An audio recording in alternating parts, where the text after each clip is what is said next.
Przed 60 laty, bo w 1966 roku na Zakrzówku u podnóża wschodnich stoków Skał Twardowskiego zostały odkryte kości ludzkie podczas wybierania piasku na potrzeby gospodarcze. Podjęte wówczas prace archeologiczne pozwoliły stwierdzić, że te kości pochodzą z grobów wczesnośredniowiecznych i po prostu należy podjąć jak najszybciej badania interwencyjne. I od 1967 roku nieżyjący już Władysław Morawski rozpoczął wykopaliska, które później od 70 roku ja kontynuowałem. W sumie przez 7 sezonów zostało odkrytych na takim wypłaszczeniu stoków wzniesienia Skały Twardowskiej zostało odkrytych 75 pochówków. W trakcie badań okazało się, że mamy do czynienia z bardzo ciekawym cmentarzyskiem wczesnośredniowiecznym, które dzięki zabytkom znajdującym się przy pochówkach można datować na okres pomiędzy XI lub końcem X a XIII wiekiem. Wtedy okazało się, że właściwie mamy w Krakowie po raz pierwszy do czynienia z obiektem wczesnochrześcijańskim, czyli wczesnośredniowiecznym. W czasach wiślańskich do momentu przyjęcia chrześcijaństwa Słowianie stosowali zwyczaj ciałopalenia zmarłych. W związku z tym nie znamy pochówków, właściwie pojawiają się tylko przepalone kości na niektórych stanowiskach, natomiast tutaj po raz pierwszy okazało się, że zmarłych chowano niespalonych, stosowano inhumację i na tym cmentarzysku można było zobaczyć, czym był ten wczesnośredniowieczny obrządek pogrzebowy, który został przyjęty i upowszechniony od momentu czy od czasów przyjęcia chrześcijaństwa.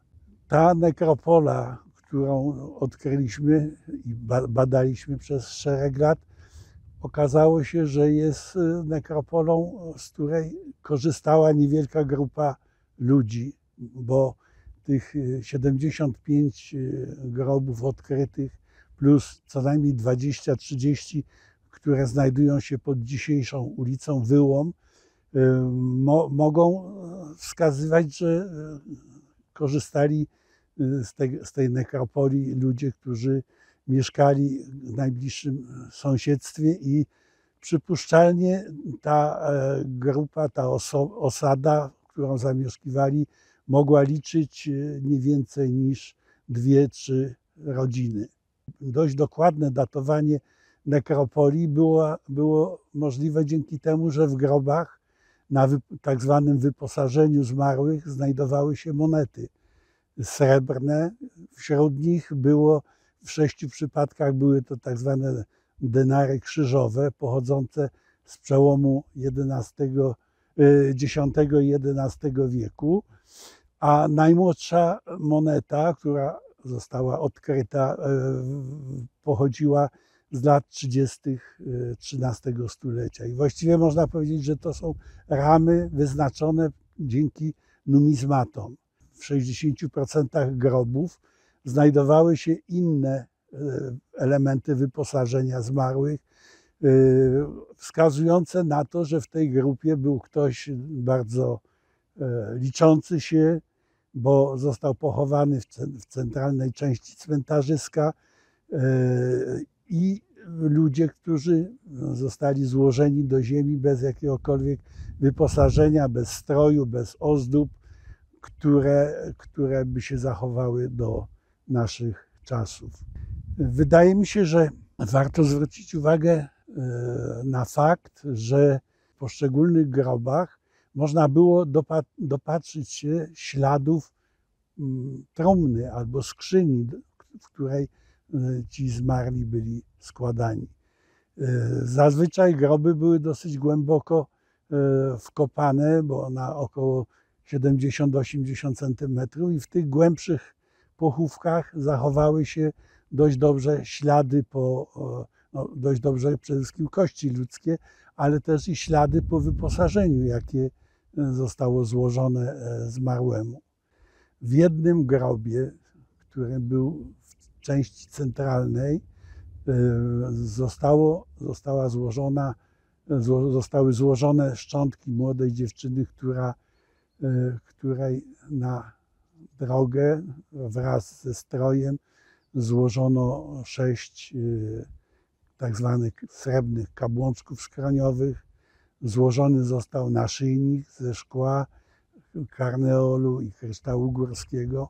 Po zakończeniu badań została przeprowadzona przez nas analiza, która wykazała, że cmentarz funkcjonował na zasadzie takiej bardzo zorganizowanej urbanistycznie nekropolii. Przede wszystkim po jej osi przebiegała wąska uliczka cmentarna, na której nie było żadnych pochówków, a po jednej i drugiej stronie w tej części centralnej były złożone jak gdyby najważniejsze osoby. Ze strony męskiej w tym miejscu odkryliśmy szczątki mężczyzny, którego prawdopodobnie pochowano w jakimś obiekcie naziemnym, zbudowanym z pionowo wkopanych słupów, czyli jego szczątki zostały złożone do obiektu wystającego ponad poziom terenu. Ten zmarły został wyposażony jako właściwie jedyny na terenie Krakowa w broń. To jest w tym zestawie były 2 noże bojowe, był grot włóczni, prawdopodobnie były też i inne elementy wyposażenia rycerza czy jeźdźca. Natomiast po przeciwległej stronie tej uliczki cmentarnej była pochowana osoba płci żeńskiej, określona jako młoda dziewczyna, określona przez antropologów, bo tutaj warto wspomnieć, że całe badania miały ścisły związek archeologii i antropologii.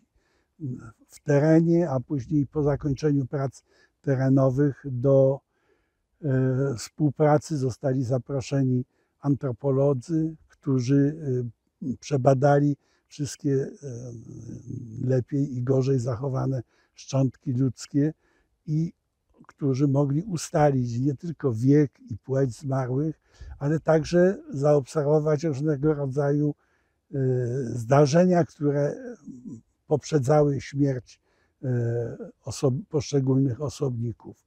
Udało się w 2 przypadkach odkryć ślady po złamaniach kości długich, które to złamania po bardzo dobrym ustawieniu uległy zrośnięciu i zmarły być może był nie w pełni sprawny, ale jednak przeżył ten ciężki przypadek. A najbardziej zaskakujący był fakt, że w jednym przypadku został odkryty grób mężczyzny, który zmarł mając około 50-60 lat, którego czaszka nosiła ślady trepanacji. Przeprowadzone bardzo dokładne badania antropologiczne, między innymi na Akademii Medycznej, pozwoliły ustalić, że ta trepanacja została wykonana przy użyciu narzędzi piaskowcowych, została wytarta w czaszce, w kalocie taki otwór, który prawdopodobnie ulżył cierpiącemu na jakieś choroby, które dziś nazywamy rakiem mózgu. Ale co najważniejsze, te badania antropologiczne wykazały, że ten człowiek po tej operacji przeżył co najmniej pół roku, ponieważ brzegi tej rany związanej z operacją uległy zaobleniu, tak zwanej obliteracji, czyli ten człowiek żył co najmniej pół roku po dokonanym zabiegu medycznym. Jeżeli chodzi o pochówki męskie, to tutaj różnice właściwie były stosunkowo niewielkie. Przede wszystkim jest grupa kilkunastu pochówków, w których znajdowali się zmarli złożeni do grobu wraz z pasem. Ten pas cechował się tym, że posiadał metalową sprzączkę, że w obrębie pasa znajdowały się prawdopodobnie schowki, w których było ukryte krzesiwo żelazne wraz z krzemiennymi krzesiwkami, że były mniejsze lub większe noże, które właściwie tak jak scyzoryk wówczas prawdopodobnie każdy mężczyzna w pewnym wieku miał przy sobie i po śmierci mu to składano do grobu. Takim elementem bardzo szokującym i zaskakującym to było to, że po rozpoczęciu badań wykopaliskowych okazało się, że mamy na wyposażeniu również przedmioty, które natychmiast zostały okrzyknięte jako elementy kultu pogańskiego, przedchrześcijańskiego. Należały do nich naczynia gliniane. W 6 przypadkach zostały złożone naczynia bardzo ładnie zdobione, ukryte prawdopodobnie były koło nóg, zawinięte w jakiś materiał i w ten sposób, jak się wówczas mówiło, przemycone do pochówku. Te naczynia były w grobach i męskich, i żeńskich, więc być może to była jakaś grupa, jakaś sekta wewnątrz tej grupy ludzkiej. Druga rzecz, obok tych glinianych przedmiotów odkrywane były przedmioty wykonane, czyli tak zwane wiaderka, wykonane z drewnianych, cisowych klepek, wzmocnionych czy opasanych żelaznymi obręczami i z uchwytem, czyli elementem przeznaczonym do noszenia. W jednym przypadku takie wiaderko miało bardzo fajnie zdobione powierzchnie, ponieważ znajdowały się na nim półksiężycowate festony przymocowane nitami do klepek. Jeżeli chodzi o tą nazwę feston, to jest tak jak gdyby taki element przyczepiany, naczepiany na coś, taki element ozdobny. Natomiast nasze badania miały na celu uchwycenie jak najwięcej elementów takich, o których, ponieważ cmentarze do tego czasu nie były badane, takich elementów dosyć rzadko wspominanych poza Gdańskiem, poza takimi obiektami, gdzie wczesne średniowiecze to okres, kiedy funkcjonowały różne materiały ziemne z dominacją iłów, glin, które dobrze konserwowały również szczątki roślinne. Natomiast tutaj w przypadku Zakrzówka udało nam się na tym najładniejszym wiaderku odkryć ślady tkaniny. Ta tkanina zachowała się dzięki temu, że związki żelaza przenikały do tkaniny, spowodowały, że uległa ona spetryfikowaniu, czyli ustaleniu, i był to splot płócienny, jak go nazwali specjaliści od tkanin, i był prawdopodobnie związany z tym, że to naczynie zostało zawinięte, ukryte i złożone do grobu w taki zawoalowany sposób. No właśnie na tym to polegało, że w latach 60. to zostało uznane za przeżytek związany ewidentnie z pogaństwem. I te wiaderka, i te naczynia gliniane. I zresztą można powiedzieć, że po przebadaniu wszystkich pochówków, które żeśmy rozpoznali, okazało się, że do grobu niektórym zmarłym wkładano przedmioty trudne do zinterpretowania. Przede wszystkim należała do nich osełka. Osełka z dziurką przywieszona do paska. Czym ten człowiek się zajmował, że tą drogę, na to życie po życiu złożono mu osełkę kamienną. W innym zupełnie pochówku został zmarłemu dodany również klucz żelazny. Klucz, który w tamtych czasach, około XII-XIII wieku, był związany ściśle z kłódką. Czyli pytanie, bo nie z zamkiem w drzwiach, tylko z drobną skrzynią, być może wypełnioną czymś specjalnym. Pytanie, kim ci ludzie byli? Takich przypadków niecodziennych przedmiotów jest dosyć dużo. W tym momencie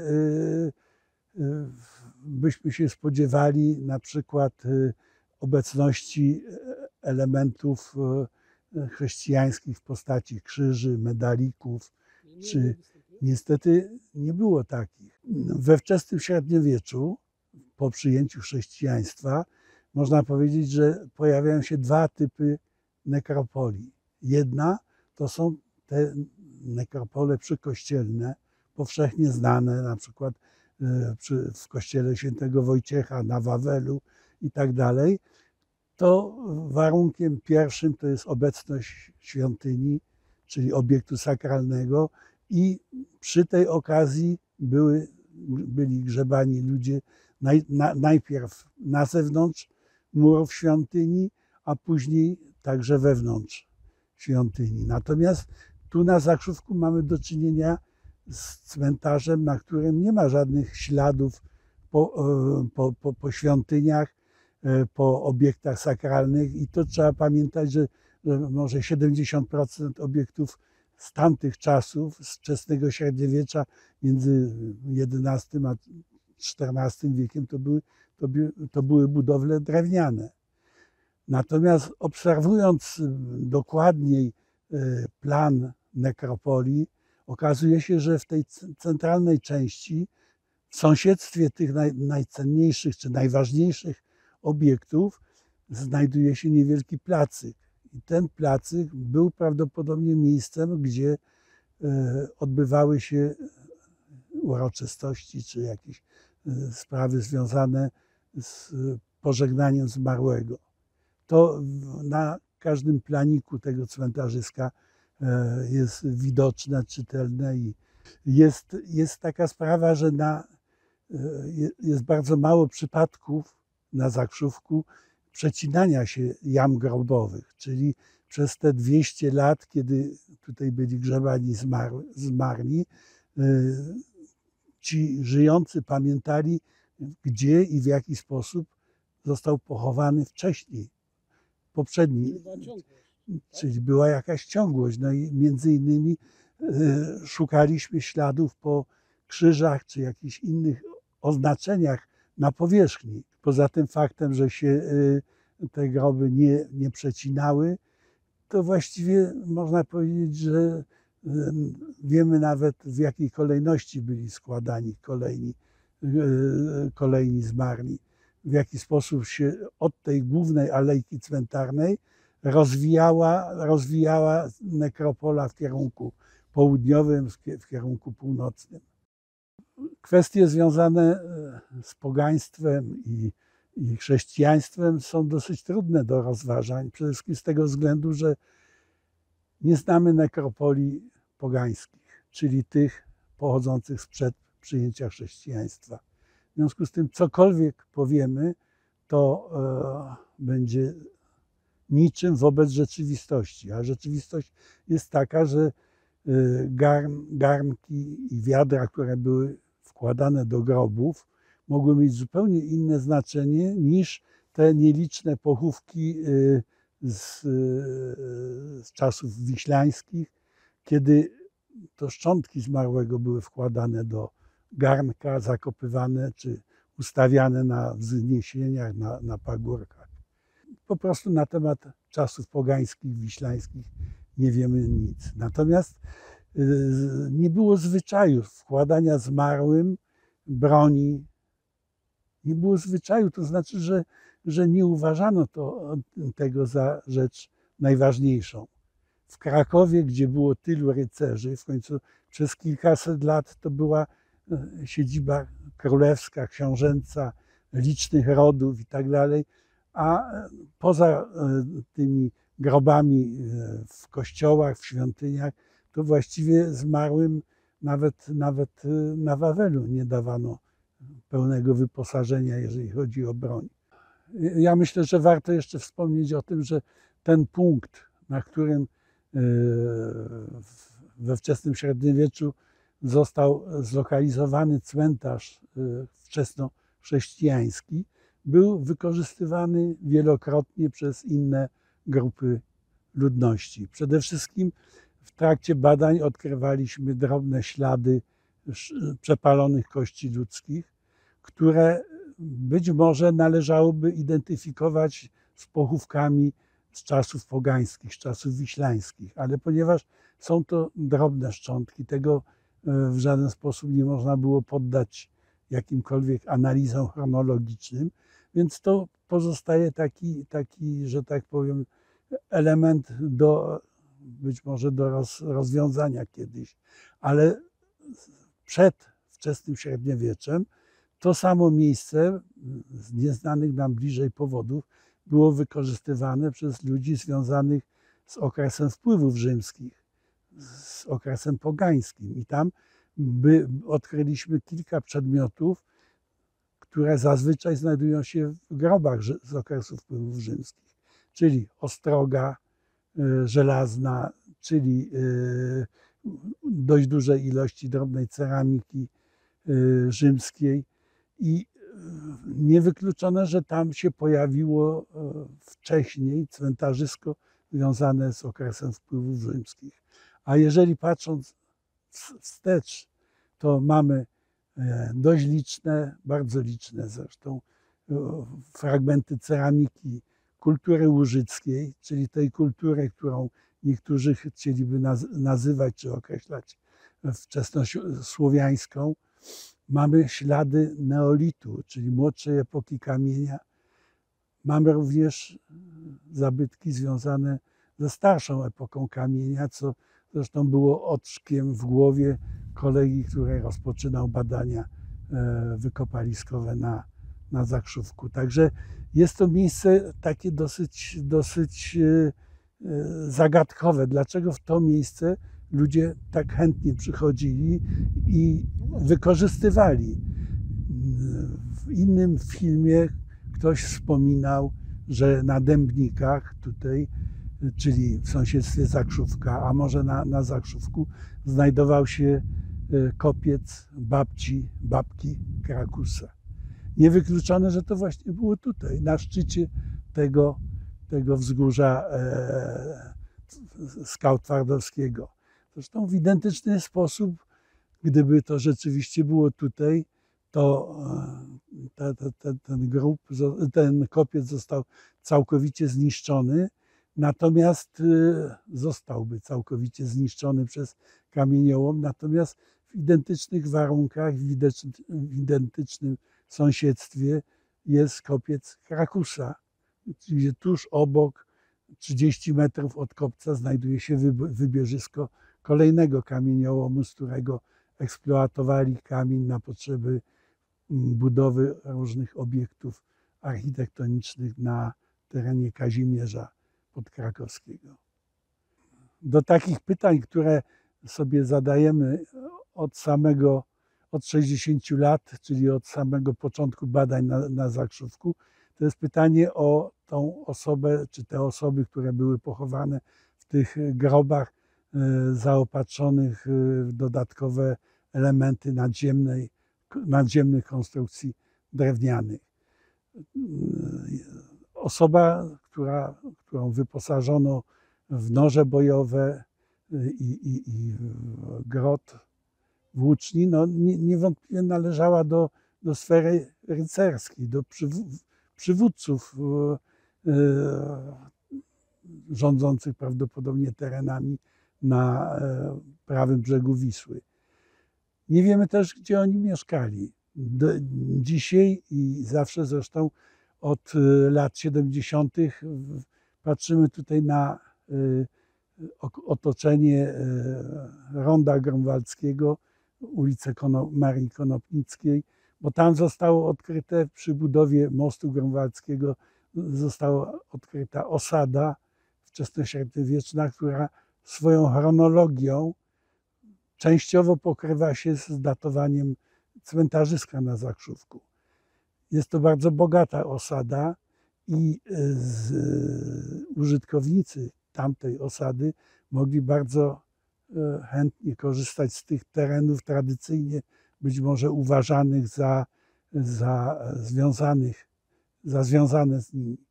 Czyli po prostu mogli tutaj na skałach, na drzewach, na kopcach położonych koło skał Twardowskiego grzebać swoich zmarłych w postaci spalonej. Tutaj mogli ustawiać te naczynia z przepalonymi szczątkami zmarłych i tu również został pochowany ten przywódca i jego ewentualnie najważniejsi czy najbliżsi członkowie rodziny. Natomiast co się stało z tamtymi, którzy mieszkali właśnie w okolicy mostu grunwaldzkiego, no trudno powiedzieć. Prawdopodobnie zostali przesiedleni na lewy brzeg Wisły i dostali tereny do zasiedlenia u podnóża Wawelu, czyli albo na terenie Podgrodzia, Okół, albo na osadach sąsiadujących wówczas z kościołem świętego Wojciecha, z kościołem świętego Szczepana, czyli na terenach położonych w pobliżu dzisiejszego Starego Miasta i Kleparza. Raz jeszcze wróćmy zatem do początków osadnictwa w tym rejonie. W fazie starszej, datowanej na IX i X stulecie, na tym miejscu funkcjonowała niewielka, niepozorna osada otwarta, zapewne zamieszkiwana przez Słowian nadwiślańskich. Ziemia kryła w sobie ślady codzienności, pojedyncze jamy odpadkowe, rowkowate obiekty o niejasnym przeznaczeniu, relikty półziemianek oraz liczne ułamki glinianych naczyń. Lecz ten cichy zakątek miał wkrótce całkowicie zmienić swoje oblicze, bo później teren osady został przejęty po prostu przez cmentarzysko szkieletowe, nieprzykościelne, milczące, a jednak pełne znaczeń, datowane szeroko. Przyglądnijmy się zatem temu jeszcze raz dokładniej. Choć od publikacji materiałów z tego miejsca minęło już niemal 40 lat, zagadka Zakrzówka wciąż nie daje spokoju niektórym osobom. Nie znaleziono bowiem w całej Małopolsce drugiego podobnego obiektu. Ten wyjątkowy grób, numer 19 z Zakrzówka, pozostaje jedyny w swoim rodzaju. Otoczony rowem, biegnącym z 3, może 4 stron. Zdradza coś niezwykłego. Ślad konstrukcji, rytuału, może jakiejś tajemnicy, sekty. Samo istnienie dookolnego rowka, oddalonego od jamy grobowej, nie wystarcza, by nazwać go grobem komorowym, choć przypomina znane z Caudusa konstrukcje tego typu. Rowki takie występują jednak również wokół innych grobów, które komorowymi nie są. Jest to całkowicie odrębna kategoria, nazywana przez badaczy grobami z domami zmarłych. Poza Zakrzówkiem podobne pochówki znane są z cmentarzysk w Bodzi, Napolu, Pniu i Dębczynie, czyli głównie z ziem północnej Polski, czy zatem mamy tutaj trop wikiński. Poza nimi wyróżniają się jedynie 2 takie przypadki wreszcie naszego kraju, czyli grób numer 19 z Krakowa-Zakrzówka oraz jeszcze jeden z Tworkowa. A jednak analogie sięgają nawet znacznie dalej, bo aż po same Wyspy Brytyjskie, gdzie podobne konstrukcje otaczające groby datowane są na tak odległy czas jak na VI-VII wiek. Czyżby echo tamtych północnych tradycji dotarło aż tutaj i do naszego Krakowa. Datowanie radiowęglowe czaszki z grobu numer 19 ujawniło niezwykle interesujący wynik. Ta analiza, dokonana niedawno drugi raz, podaje, że z prawdopodobieństwem 95,4% chronologia przypada na lata od 907 do 1034. Zatem grób ten powstał w czasach, gdy dopiero kształtowało się chrześcijaństwo na naszych ziemiach.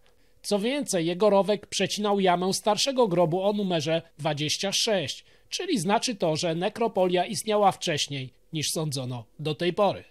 Jeśli więc rok 907 jest dolną granicą, to czyż nie był to czas tuż po upadku Wielkich Moraw? Przypominam wam o ostatniej bitwie Wielkich Morawian z Węgrami, właśnie pod Bratysławą w roku 907.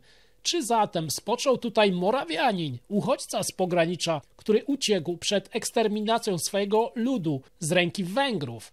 A może był to przybysz z północy, wojowniczy wiking, skoro analogie do podobnych grobów znajdowane są właśnie tam? A może koniec końców był to miejscowy Wiślanin, Słowianin, który w burzliwym wieku przełomu między starym a nowym porządkiem świata, w cieniu krzyża i miecza, stał się świadkiem końca pogańskiego świata, który znał do tej pory. Grób numer 19 milczy, niczym jakiś tajemniczy krąg rytualny, ale zdaje się szeptać o czymś wyjątkowym, czy może bardziej o kimś, o pewnym człowieku z pogranicza epok, o zaginionym wojowniku, którego historia nadal czeka, by została w końcu opowiedziana na nowo i odkryta po raz kolejny.